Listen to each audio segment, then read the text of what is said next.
મહત્વના સમાચાર ઉપર નજર કરીએ। ઈશ્વરજહાં એન્કાઉન્ટરના મામલે ડેવિડ હેડલીએ સૌથી મોટો ઘટસ્ફોટ અત્યારે કર્યો છે। અત્યારે ત્રીજા દિવસે પણ તે પોતાની જુબાની આપી રહ્યો છે।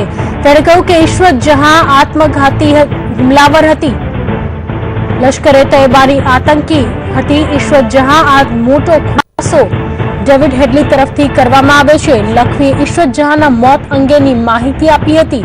આ તમામ ઘટસ્ફોટ અત્યારે ડેવિડ હેડલી કરી રહ્યો છે। વિદેશમાં રહેલી જેલમાંથી વિડીયો કોન્ફરન્સના માધ્યમથી તેની જુબાની ચાલી રહી છે। આજે તેની જુબાનીનો ત્રીજો દિવસ છે અને આતંકી હુમલા જે વિવિધ થયા છે તેને લઈને અનેક ચોંકાવનારા ખુલાસા તે કરી રહ્યું છે। અત્યારે ઈશ્વરજહાંને લઈને તેનું કહેવું છે કે તે લશ્કરે તૈયબાની આતંકી હતી અને લખવીએ ઈશ્વરજહાંના મોત અંગે માહિતી આપી હતી। મહત્વપૂર્ણ છે કે ગુજરાતમાં ઈશ્વરજહાં નું એન્કાઉન્ટર કરવામાં આવ્યું હતું, જે આખો ઘટનાક્રમ રહ્યો હતો તેને લઈને ડેવિડ હેડલીએ અત્યારે સૌથી મોટો ઘટસ્ફોટ કર્યો છે।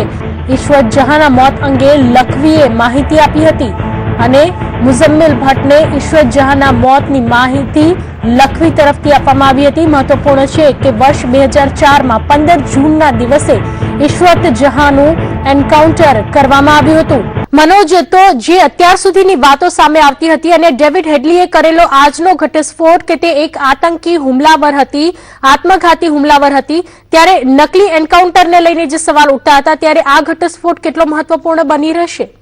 ચોક્કસપણે કે જે રીતે બનાવટી એન્કાઉન્ટર લઈને ગુજરાતના જે 18 થી વધુ જે પોલીસ અધિકારીઓ અને તેમની સાથેની જો આખી ટીમની વાત કરીએ તો 60-70 લોકોએ 7-7 વર્ષ સુધી ગુજરાતના જેલમાં રહ્યા હતા। મુંબઈ હાઈકોર્ટમાં આખો કેસ ખસેડાયો હતો, ત્યાંની મુંબઈની જેલોમાં પણ રહ્યા હતા। તમામ જે ગુજરાતના જે જાંબાજ પોલીસ ઓફિસરોની વાત કરીએ તો તમામ માટે સૌથી મોટો રાહતની વાત હતી। તેઓ જાણતા હતા કે જે એન્કાઉન્ટર થઈ રહ્યા છે તે ગુજરાતના ધાર્મિક નેતા અને તત્કાલીન મુખ્યમંત્રી મોદીને, પ્રવીણ તોગડિયા, અડવાણીને મારવાના તેમના પ્લાન હતા। આ તમામે તમામ જે આઈબીની ઇનપુટ માહિતી હતી ને તેમના આધારે તેમણે ઓપરેશનો હાથ ધર્યા હતા। પરંતુ બાદમાં એક બાદ એન્કાઉન્ટર ઉપર જે સવાલો ઉભા થયા હતા અને એ બનાવટી એન્કાઉન્ટર હોવાનું આખું સ્થલિત થતા ગુજરાત હાઈકોર્ટમાં સમગ્ર મામલો આવ્યો હતો, ત્યારબાદ સુપ્રીમમાં આવ્યો હતો અને સુપ્રીમના કહેવાથી સીટ ટીમની રચના થઈ હતી અને તમામ એન્કાઉન્ટરની તપાસ જે શરૂ કરવામાં આવી હતી। જોકે જે એન્કાઉન્ટરની ટીમમાં જે અલગ અલગ જે ચેરમેન પ્રમુખ હતા, ઓફિસરો, તે બદલાતા રહ્યા હતા અને છેવટે જે તપાસમાં ક્લીન ચીટ મળી હતી તેવું કહી શકાય।